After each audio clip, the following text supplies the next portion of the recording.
Alahady fahaenina amby roapolo ny volana aprily taona 2024. Alahady faharoa manaraka ny Pasika, alahady ny asa topaza FJKM. Ary eto amin'ny fitandremantsika manokana dia anjara fotoanan'ny sampana Dorcas voalohany amin'ity taona ity. Amaranantsika ihany koa anefa ny fibanjinana ny lohahevitra hoe papolombelon'ny fitsanganan'ny tompo ny mino. Ho amin'izay malalan'Andriamanitra sady voantso no masina, ampitomboina ho aminareo any ry havana ny fahasoavana sy ny fiadanana avy amin'Andriamanitra Ray sy Jesosy Kristy tompontsika. Amen. Aoka ary sika hitsangana hiderin'Andriamanitra. Ny Salamo 770 andininy 3 voalohany no hovakitsika hideratsika an'Andriamanitra. Amin'ny anaran'i Jesosy. Alleluia! Fa tsara ny mira ao an'Andriamanitsika. Eny, mamy sady mendrika ny fiderany. Manangana ny Jerosalema Jehova, mamory ny Israely voaroka izy. Mahasitrana ny torotoro izy sy mamey ny feriny. Amen. Ny larakira filana fanampiny 70 no tanterahantsika.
Vavakisika ry havana.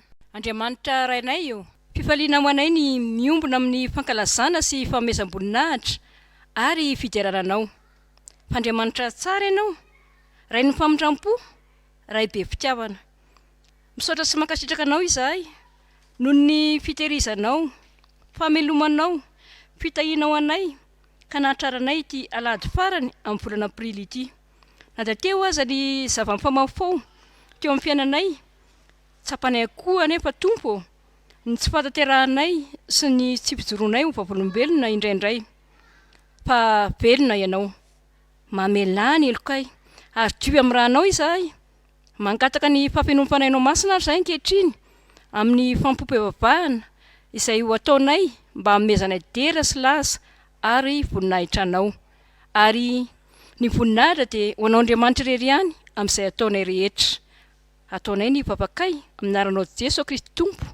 Amen. Dia fifaliana indray ry havana no iarabanantsika rehetra amin'anaran'i Jesosy Kristy tompo. Natratra ty alahady farany amin'ity volana aprily ity Ny tompony ampaherentsika hatrany eo mpamakivakintsika izao fiainana izay atrehintsika eto amin'ny tokantrano sy ny firenena ary ny fiainantsika rehetra. Zao dia hitsangana ny sekolalady rehetra milohan'ny fampianarana ho an'ny sekolalady dia hanao ny hira laharan-kira 7:70 sy 700 ka ny 1 ihany.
Ivavaka sika, Andriamanitra rainay io, rainay amin'ny anaran'i Jesosy Kristy anao. Mbola misaotra anao indray izay fa tonga amin'izao fotoana ho an'ny ankizy sy ny tanora izao ary ny sampana sekolalady. Aoka ny fananao masina Tompo ameno anay amin'izao fampianarana izao mba hitahinao anay mandrakariva. Dia amin'ny anaranao Jesosy Kristy no ametrahanay izany vavaka izany. Amen. Ny tenin'Andriamanitra izay akatsika afatra dia ao amin'ny ohabolana 7:1. Ohabolana 7:1 manao hoe anaka aza manadino ny lalako. Anaka aza manadino ny lalako.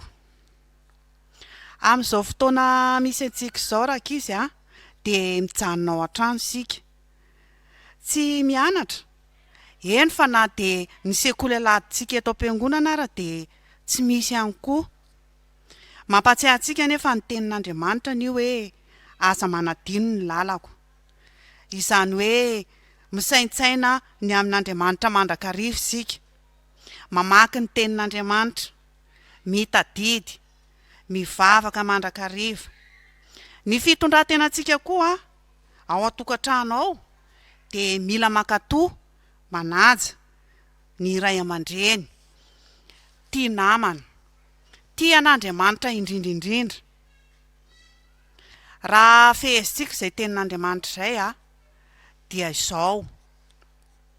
Izay ataontsika rehetra dia atao araka ny sitrapon'Andriamanitra. Mijery antsika Andriamanitra n'aiza le ary manatrika antsika ko aoka sika atahotra azy. Averintsika farany ilay tenin'Andriamanitra hoe anaka aza manadino ny lalako. Dia ho an'Andriamanitra irery ny voninahitra. Amen. Tonga eo amin'ny fankalazana ny tenin'Andriamanitra isika ka ny laharan-kira 915 no ataontsika miloha mivavaka sy ny famakiana ny soratra masina.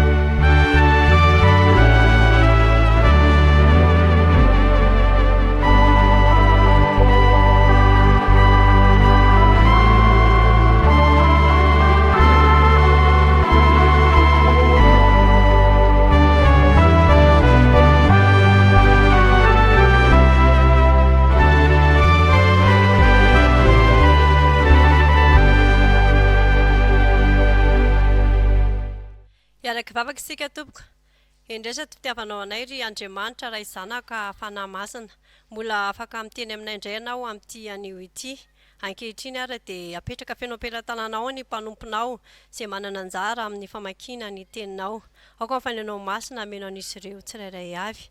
Ao koa ny mpanomponao Jesosy izay hitondra ny hafatrao. Dia ny hafatra tokoa no tafita aty anatinay tsirairay avy ary ianao ny ampiteny azy. Ary izay vahoakanao izay miaino dia aoka mba hafanainao masina koa ameno anay fa ny teninao Jesosy dia aina ho an'izay mahazo azy ary fahasalamana ho an'ny nofinay rehetra dia mitenena ary Jesosy araka ny fombanao. Saotra Jesosy, amen. Iara-maky sy andre ny soratra masina isika araka izay hitantsika amin'ny Isaia 40 andininy 1 ka hatramin'ny 7. Isaia 40 raisina amin'ny andininy 1 ka hatramin'ny 7. Rehefa hita dia arahantsika rehetra mamaky amin'ny anaran'i Jesosy. Jehova, avy ny tananao nefa tsy jeren'ireo. Tsy maintsy ho jereny ihany nefa ny ka homenatra izy. Eny, afo no andevona ny fahavalonao. Jehova, manorina fiadananao anay ianao, fa ny asanay rehetra dia tanterahanao ho anay. Jehova Andriamanitra eo, tsy ianao ihany no efa nampanompo anay, fa tompo hafa koa. Nefa ianao irery ihany no azahoanay mankalaza ny anaranao. Tsy maintsy ny maty tsy ho velona intsony, ny matoto tsy mba hitsangana, fa novalianao izy ka naringanao, sady nolevoninao avokoa ny fahatserovana azy. Nampitombo ny firenena ianao, Jehova, eny, nampitombo ny firenena ianao ka nahazo voninahitra ho anao. Nitarinao malalaka avokoa ny faritry ny tany. Jehova, noho ny azo pahoriny izy dia nitady anao, noho ny aran'ny fahamaizanao izy dia nanao vavaka nakapo, tahaka n'izay bevoka efa mivady madiva iteraka, ka nialonalona sy mitaraina noho ny faharariny. Dia tahaka izany izay teo imasonao Jehova, nefa bevoka izahay, efa nietsi-jaza izahay, efa tahaka ny nitera-drivotra izahay, tsy nahavita famonjena ho an'ny tany izahay, ka tsy niteny nimponina amin'izao tontolo izao. Ho velona indray ny olonao izay efa maty, ny fatin'ny oloko hitsangana, koa mifoaza sy mioby ianareo izay mandry amin'ny vovoka, fa ny andonao dia tahaka ny andon'ny fahazavana ary ny tany hiteraka ny maty. Amen. Hotoizantsika ny famakiana ny teny soratra masina. Zany dia ho hitantsika ao amin'ny Jaona 2:20 ka ny andininy 20 ka hatramin'ny 5. Jaona 2:20 andininy 20 ka hatramin'ny 5. Rehefa hita dia ho vakiana amin'ny anaran'ny Tompo. Dia nitodika Petera ka nahita ny mpianatra izay tian'i Jesosy manaraka. Dia ny ilay miankina tamin'ny tratrany tamin'ny fisakafoanana ka nanao hoe, Tompoko, iza no hamadika anao? Koa rehefa nahita azy Petera dia hoy izy, Tompoko, inona no amin'ity lehilahy ity? Hoy Jesosy taminy, raha tiako hitoetra izy mandra-piaviko, ahoanao izany? Fa manaraha ahy ianao. Ary niely tamin'ny rahalany izay zany teny zany, fa tsy ho faty izany mpianatra izany. Nefa Jesosy tsy nilaza taminy fa tsy ho faty izy, fa raha tiako hitoetra izy mandra-piaviko, ahoanao izany? Izy no ilay mpianatra izay vavolombelona manambara izany sy nanoratra izany, ary fantatsika fa marina ny fanambarany. Ary misy zavatra maro hafa koa izay nataon'i Jesosy, ka raha voasoratra tsirairay avokoa izany rehetra izany, ataoko fa izao tontolo izao aza dia tsy ho omby ny boky voasoratra. Amen. Ho faranantsika vaky teny ao amin'ny Koritianina 2:4 ny andininy 9 ka hatramin'ny 12. Koritianina 2:4 ny 11 ka hatramin'ny 20. Rehefa hita dia vakiana amin'ny anaran'ny Tompo. Ary tsy ketraka izahay fa na dia mialevina aza ny toetra ivelany dia avoazina isanandro kosa ny toetray anatiny. Fa ny fahorianay maivana izay vetivety foana dia maika miasa fatratra indrindra ka mahatanteraka voninahitra mavesatra maharitra mandrakizay ho anay. Raha tsy mijery ny hita izahay fa ny tsy hita, fa ny hita dia ho vetivety foana fa ny tsy hita no haritra mandrakizay. Amen. Ray masino manamasinanay amin'ny fahamarinana, ny teninao ny fahamarinana. Amen. Aoka hitsangana sika ry havana hitsena ny tenin'Andriamanitra sy ny hafatry ny Tompo amin'ny laharan-kira fihinana fanampiny 5:2.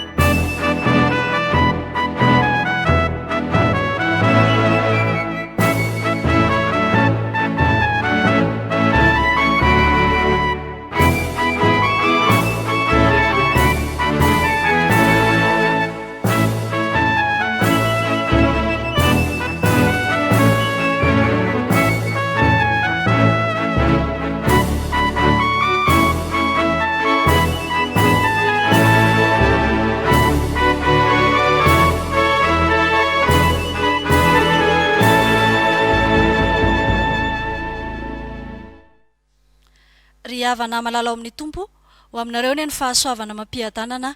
Amen. Ny angalantsika ny hafatra amin'ny tian'io tia dia ny hita ao amin'ny Koritianina 2:4, ny 9:40 hatramin'ny 9:20. Mampahery teny Paoly sady mampahery ireo anoratany ihany koa ka ilazany hoe tsy ketraka izahay. Asehon'ny Paoly ny mahavavolombelon'ny Tompo azy sy ireo mpiombona fifatorana aminy. Amafisany fa tsy izay miseho sy hita no mamaritra ny maha-kristianina. Ny toriteny arak'izany dia amaliana ny fanontaniana hoe vavolombelona manao ahoana no kendren'ny Tompo amin'ny mpino. Vavolombelona manao ahoana no kendren'ny Tompo amin'ny mpino.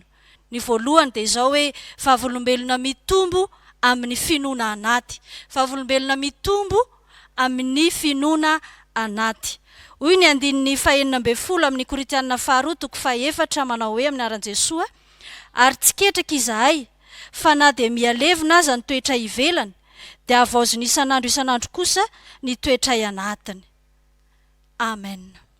Ampiasain'ny Paoly ny voambolana toetra eto mba hamaritany ny mahaolona, ny fahavelomany, ny finoany, ny fanantenany. Lazay ny fahavelomany io ka ampifandraisiny amin'ny mahaolona nofo. Resahana ihany koa ny finoana sy ny fanantenana sady ampifandraisina amin'ny olona fanahy. Raha fitinina izay ambaran'ity 9:40 ity dia vavolombelona tsy mifikitra amin'ny toetra ivelany ny mpino, fa manome lanja kosa ny toetra anaty. Zava-dehibe ny toetra anaty amin'ny maha-kristianina satria io no manondro ny maha-olom-baovao amin'i Jesosy Kristy. Ny olona iray dia miavaka amin'ny fananana io toetra anaty io, ary iombolan'ny olona rehetra izany.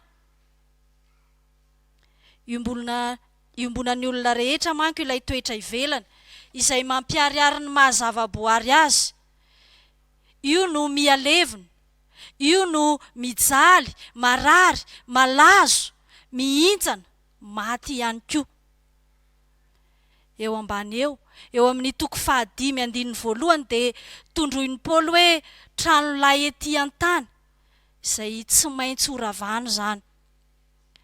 Fa izay maharitra sy afaka miharitra ny zava-misy dia ny toetra anaty. Ny toetra anaty dia vokatry ny fandraisana an Jesosy ho Tompo sy mpamonjy.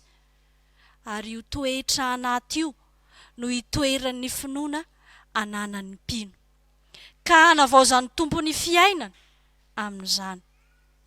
Miavao isan'andro io finoana anaty io rehefa avaozin'ny mpino ny fanekeny an' Jesosy ho tompony, ka tsy mba lay intsony fa trano voarafitr'Andriamanitra, trano tsy natao tanana izay maharitra mandrakizay any an-danitra, araka ny Korintana 2:5-1. Efa hamarinina amin'ny finoana dieny ety an-tany ilay fiainana any an-danitra amin'ny alalan'ilay toetra anaty ao amin'ny olona.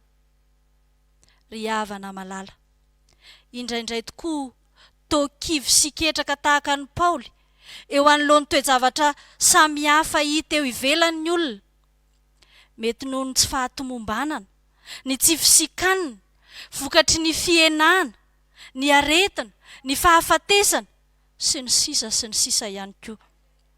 Dia hita mikorotana izao tontolo izao, misamboaravoara ny mpiray firenena, sahirana ny mpianakavy. Efa voambaran'ny soratra masina ry havana fa tsy maintsy miatrika izany ny nofo rehetra, satria izany ilay toetra ivelany. Fa mampahery ny kristianina rehetra kosa ny tompo, fa na dia mialevina aza ny nofo, dia fiainana sy fanahy sy araka ny kosa ny fanahy. Araka ny finoan'ny mpanao salamo hoe na dia levina aza ny nofoko sy ny foko, dia mbola vatolampy ny foko sy anjarako mandrakizay Andriamanitra. Araka ny salamo 17:9-20.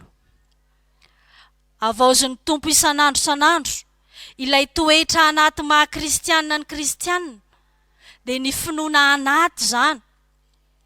I Jesosy Kristy izay noraisinao sy ao anatinao no mampahery anao, dia n'izao mbola ety an-tany izao ianao dia afaka miaina sahady ny fiainan-danitra.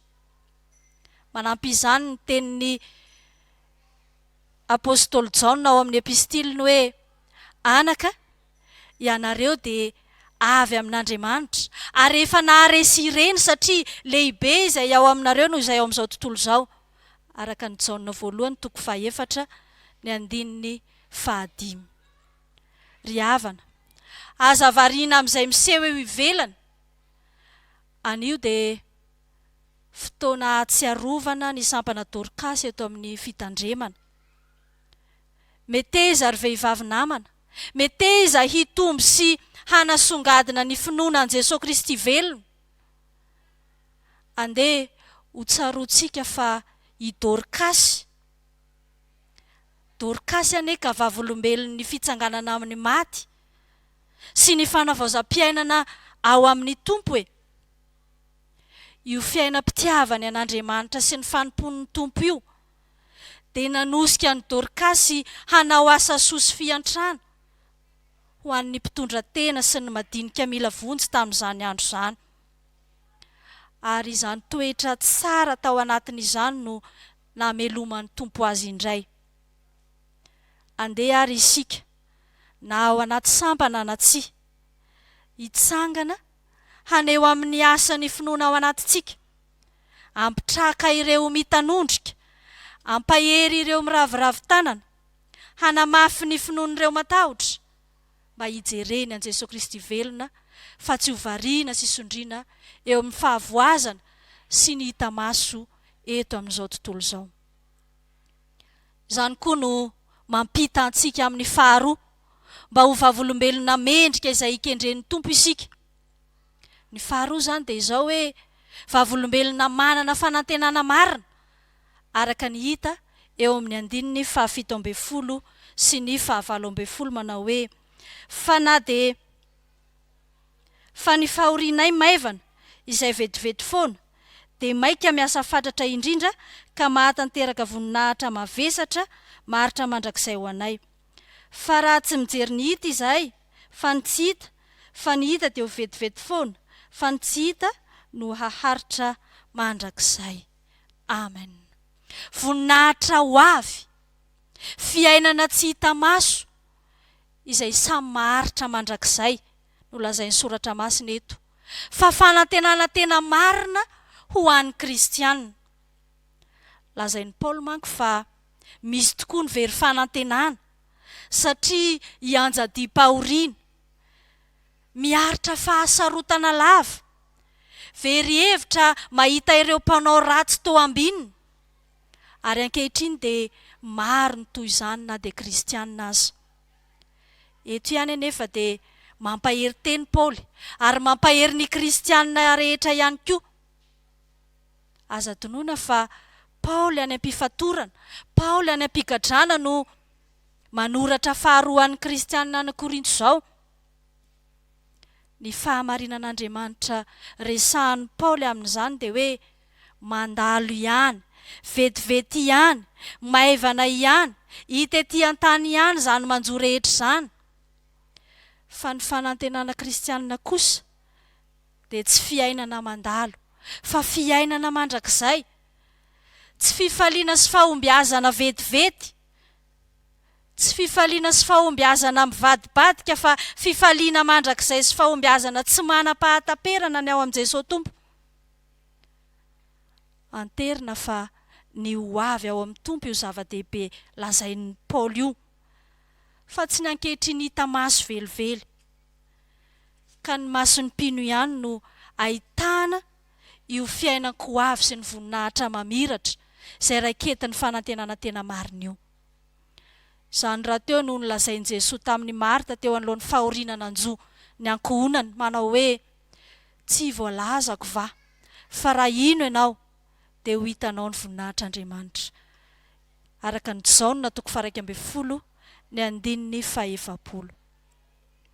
Ry havana malala ao amin'ny Tompo, betsaka ny mandalo sedra sy fitsapana, ary mety kivy na kehitraka tahaka ny Paoly ihany koa. Tsarovy fa ambony lavitra noho izay miseho ny fanantenana kristianina. Zava-poana ny fanantenana ary diso mihitsy raha tsy tafahanao amin'ny Jesosy Kristy sy miresaka aminy ny mpino, satria vokatry ny fifandraisana amin'ny Tompo irery ihany ny fanantenana tena marina. I Maria Magdalena dia iray tamin'ireo marary nosotranin'ny Tompo.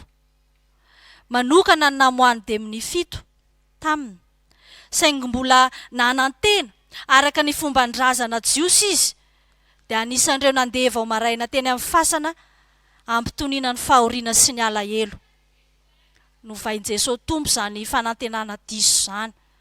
Tsy ny fahafatesana sy ny fomba eny amin'ny fasana no iorenan'ny fanantenana, fa i Jesosy velona nitsangana tamin'ny maty. Ny azo fijaliana ry havako dia lalana lalovana maha-kristianina eto amin'ny tany fandalovana, fa miandry ny kristianina eto amin'ny tany, fa miandry ny kristianina kosa ny voninahitra ho avy sy ny fiainana mandrakizay. Ny vavolombelona manantena marina dia mandeha mampahery ny rahalahy sy ny rahavavy, sady mitory ny fahaveloman'io Jesosy Tompo io ary mampiorina ny fanantenana tena izy. Izany no nataon'ny Maria Magdalena ary ambaran'ny Paoly araka ny soratra masina ho antsika eto izao koa. Inona ary no ataontsika ankehitriny? Manantena an'i Jesosy Kristy velona, manantena ny ho avy amin'ny Tompo, ka ny abetsahany dia tsy tambitononina, ny hatsarana sy ny lanjana dia tsy zaka ny famarana, ary ny faharetany dia tsy tafetra.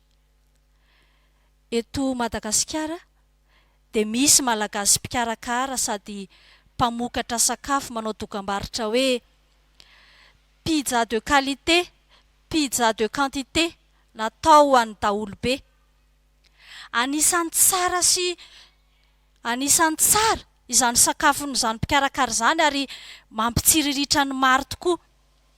Fa ambara amintsika rehetra an'io fa tsara lavitra noho ny pizza sy izay mety ho sakafo eto an-tany ny an'ny mpanahy omen'Andriamanitra, na en quantité io na en qualité io, sady natao ho an'ny olona be dia be. Ianao koa mety iza ho isan'ny mahazo anjara amin'izany ny eto an-tany, dia mety ho voasoratra anarana azo fanomezana ianao, ary manantena amin'izany. Kanja rehefa tonga na fotoam-pizarana dia tratra farany na adino mihitsy aza. Fa i Jesosy Tompo izay noraisinao kosa dia nanoratra ny anaranao any an-danitra, sady tsy manadino anao ary manomana ho anao ny mandrakizay sy ny fahatanterahana. Raha fehezina izay nambara ry havako dia izao hoe mikendry vavolombelona mitombo amin'ny finoana sy ny fanantenana marina ny Tompo, koa mitombo amin'ny finoana anaty an' Jesosy Kristy, manantena ny fiainana sy ny voninahitra ho avy mandrakizay. Aza variana mijery ny hafa sy ny hita maso tahaka izay ny adin'ny mpianatra hevitra araka ny hita ao amin'ny Jaona 1:20, ny andinin'ny 20 hatramin'ny 22. Ho an'Andriamanitra irery ihany ny voninahitra. Amen.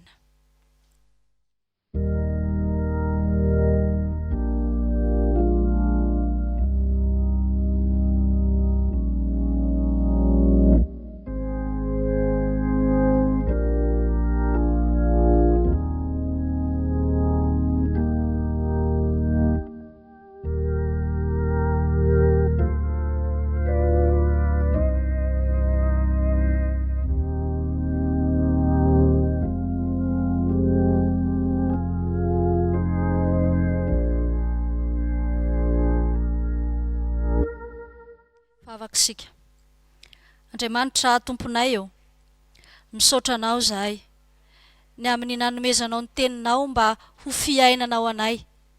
Ny ampianatra anay tokoa ianao teo Tompo fa ny vavolombelona takinao, kendrenao aminay dia vavolombelona mitombo amin'ny finoana, vavolombelona ihany koa manantena marina anao Andriamanitra. Andriamanitra Tomponay eo, misaotra anao zahay nampianatra anay tokoa ny amin'izany mba handehananay araka ny sitraponao, ary misaotra fa ianao mihitsy no naniraka sy nanendry anay mba handeha hamoa ihany koa.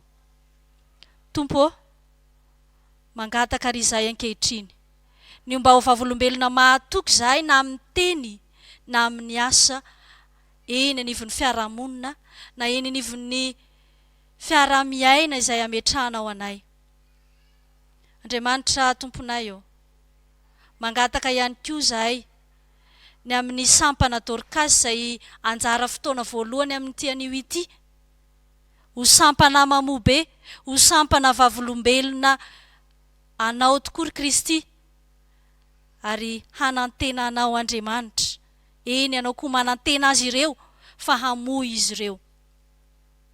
Mangataka izahay mba hitehirizanao azy ireo amin'izany fiainam-pankatoavana anao Andriamanitra izany.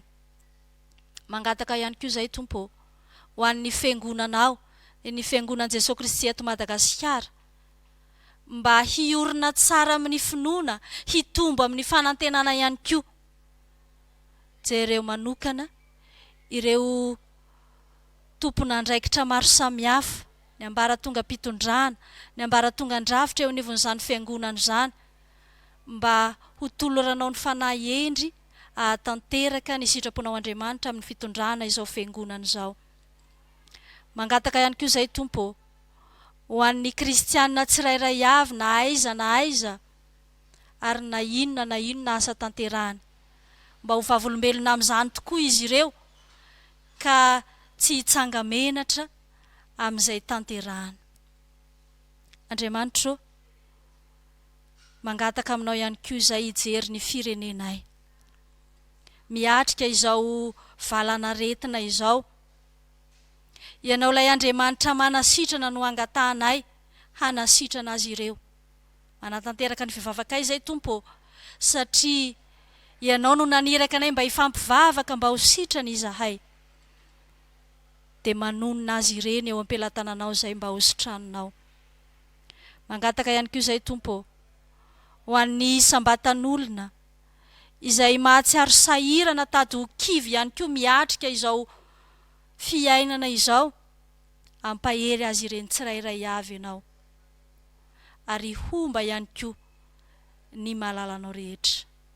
Andriamanitra Tomponay eo, apetrakay aminao zay rehetra mahasoa anay, ka ho toavinao sy tanterahanao aminay araka ny sitraponao Andriamanitra. Farananay ny vavakay amin'ilay vavaka nampianarinao anay Kristy manao hoe: Rainay eo izay ny an-danitra, mamasina ny anaranao, ho tonga ny fanjakanao, hatao any ny sitraponao ety an-tany tahaka ny an-danitra. Meo anay ny anana saza ao anay, ary mamela ny elokay tahaka ny namelanay izay meloka taminay. Ary aza mitondra anay amin'ny fakapanahy, fa manafanay amin'ny ratsy, anao ny fanjakana sy ny hery, ary ny voninahitra mandrakizay. Amen. Miara-tsamasika anao amin'ny faneketana lalana faefatra. Kristisika, miaraka ny tenin'ny Jaona Mpanabatisa hoe: Indro zanak'Andriamanitra izay manaisotra ny fahotany soatory izao. Sy araka ny teny nataon'ny Andrea hoe: efa nahita ny Mesia izahay. Sy araka ny teny nataon'ny Samaritana hoe: ny tenanay nandre nafantatra efa izy tokoa ny mpamono soatory izao. Sy araka ny teny nataon'ny Petera hoe: ianao ny Kristy zanak'Andriamanitra velona, ianao ny manana ny teny fiainana mandrakizay. Ary araka ny teny nataon'ny Tomasy hoe: Tompoko sy Andriamanitra. Amen.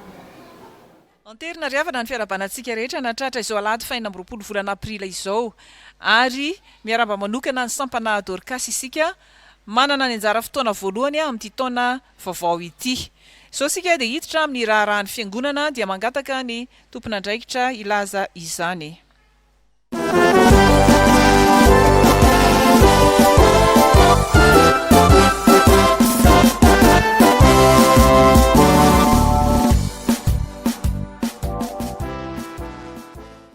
Ao anatin'ny fanarana ny rahan'Andriamanitra isika izao riavana. Hoy ny ten'Andriamanitra amintsika: ary tsy ketraka izahay, fa na dia mialevina aza ny toetra ivelany, dia avaozany isan'andro kosa ny toetra anatiny. Izany ten'Andriamanitra no resavy amin'ny epistilo an'ny Korintiana faharoa 4:4 zany no iarabanantsika mpianaka amin'ny finoana natratra izao alahady 20 aprily taona 2020 izao. Miaraba manokana ihany koa isika ny sampana Dorcas eto amin'ny fitandremana efitsika mamboja fanantenana miarabantsika rehetra manaraka ny fanompoavavana amin'ny alalan'izao horonan-tsary sy rakipeo izao. Isaorantsika n'Andriamanitra riavana ny fivorian'ny birao mpiandraikitra foibe efitsika manatao tamin'ny alarobia 20 aprily lasa teo ny amin'ny ahafahan'ny fiangonana mivoa sahady. Tsarovy anefa riavana fa ity alahady ity sy ny alahady heriny, zany hoe ny alahady 3 Mey, dia mbola ao anatin'ny fotoana fijanonana trano isika amin'ny ankapobeny, fa hoe misokatra tsikelikely zany ny fantanterantsika ny fampovavana aty amin'ny fiangonana. Dia arak'izany mivoa ny fiangonana manomboka amin'ity anio ity, nefa dia ajaitsika hatrany ny fandaminan'ny fitondram-panjakana toy ny tsy oatra ny 50 ny olona izay manatrika ny fotoana. Ho ihany koa fanajantsika ny 2 metatra elanelana sy ny fitondrana arovava ho an'ny rehetra. Dia ny toromarika rehetra izay horaisitsika mahakasika ny fantanterana izany dia entsika miandalana ihany koa any amin'ny dekona isaky ny faritra, dia manaraka izay fandaminana mahakasika izany isika rehetra. Etony ihany koa dia ampahirezana isika fiangonana manontolo ary isaorana, satria efa tonga ny rakitra izay ataontsika tany amin'ny fotoanantsika tany amin'ny isan-tokantrano, isaorana tsika izany, ary isaorana fa mandrotsaka ihany koa isika ny adidy ny kristianina. Ny ampahirezana antsika dia mba ahery ao anatin'izany rehetra zany satria fijorintsika vavolombelona ao amin'ny Jesosy Kristy zany riavana. Dia ampahirezana isika raha misy ihany koa ny fanolorana toy ny voadina rakim-pisaorana na ampahafolokarena, dia azontsika atao, dia azontsika atao tsara izany rehetra izany. Dia mahereza ry fiangonana malala, mampahery ihany koa atsika sampana sy fikambanana hitondra mavaka tsy mitsahatra ny fiainan'izao tontolo izao, ny fiainan'ny firenentsika mba ho resy izao arety mandringana izao. Dia Andriamanitra ny fiadanany ampahery atsika rehetra hatrany. Aorana zao rara zao dia andray fitenena ny filohan'ny sampana Dorcas eto amin'ny fiangonana, dia ho an'Andriamanitra irery ny voninahitra.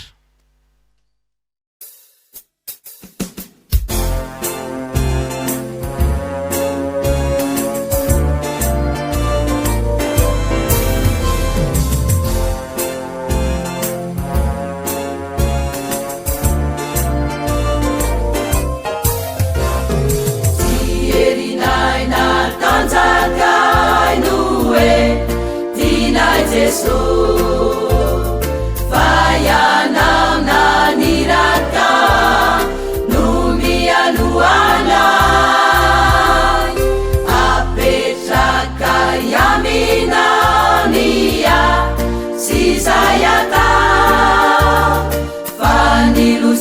fazavany lalanay ianao Jesosy tsy erinay natanjakay no hoe tinay Jesosy fa ianao naniraka no mialoanay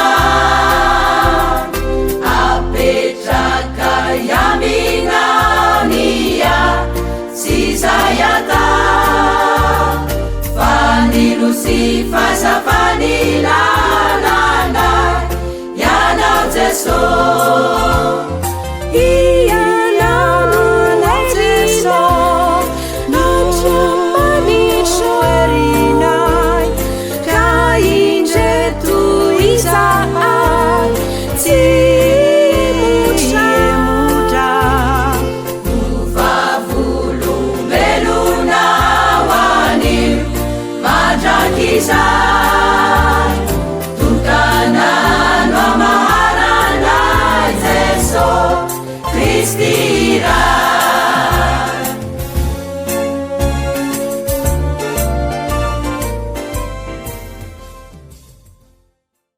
Ianareo koa dia vavolombelona nambara fa Kristy no fihavanantsika. Izany teny avy amin'ny soratra masina izany no entina iarabanantsika rehetra amin'izao alady ny sampana Dorkasy izao. Miaraba manokana ny ray aman-dreny mpitandrina Andrianalijaona Norosoa sy ny ray aman-dreny mpitandrina Rasoalinalina Noelimanana mpitandrina. Misaotra anareo zay no ny amin'ny fiarah-miasa nataonareo niaraka tamin'ny sampana Dorkasy. Lay Andriamanitra ny fiadanana ne momba anareo amin'ny asa rehetra zay niantson'ny Tompo anareo. Misaotra manokana ihany koa ny tarika ny fotoana Razanajafy Rasomapionina Eliasy. Misaotra manokana ihany koa ny mpitendry zava-maneno ny teknisiana rehetra zay niara-niasa ato sy atateraka izao fanompoam-pivavahana izao. Ary miaraba manokana ny sampana Dorkasy rehetrarehetra ao anatin'izao fiboana izao. Isaorantsika n'Andriamanitra fa efa afaka misokatra ny fiangonana ary afaka manatateraka ny fampivavahana isika fa mbola mitoy ny asantsika Dorkasy, mitoy atrantsika ny amin'ny adidy ny amin'ny tolotra koa dia manentana antsika rehetra. Ary noho izay mivoa zay ny varavaran'ny trano fiangonana dia mitona antsika amin'ny alarobia zao. Ny anjara fotoana antsika zany dia amin'ny 8 maraina ka hatramin'ny 10 maraina. Dia mitona antsika rehetra ho avy maro anatateraka amin'ny fimbonam-bavaka eto amin'ny trano fiangonana. Dia ho an'Andriamanitra irery ny voninahitra. Amen.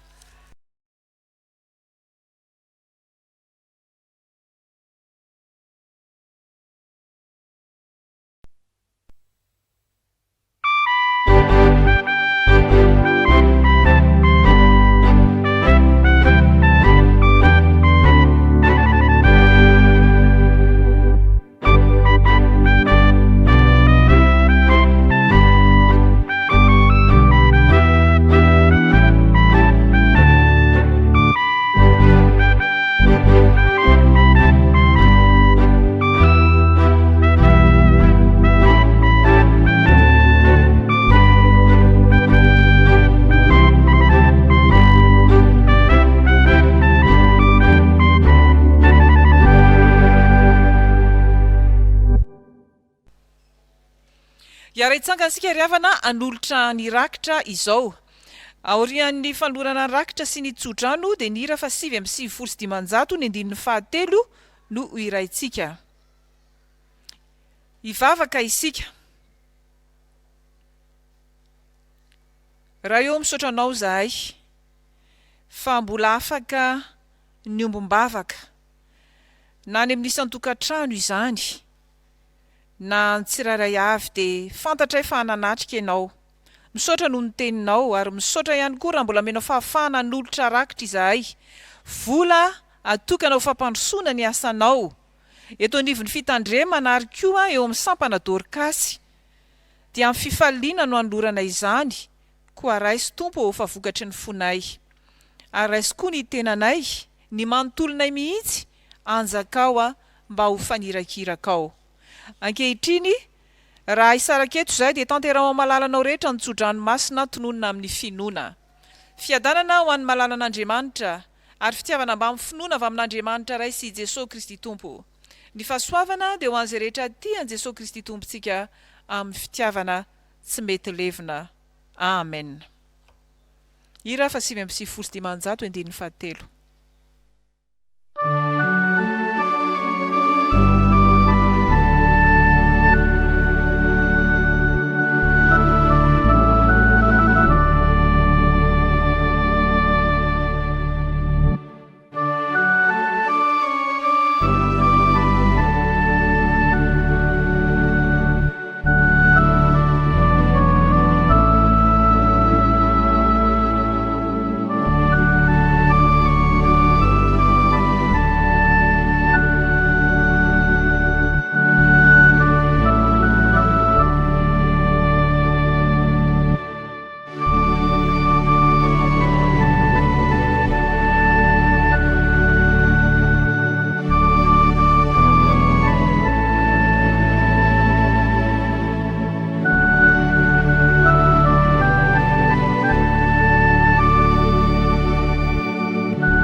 Mipetraka isika ry havana manao vavaka mangina izao.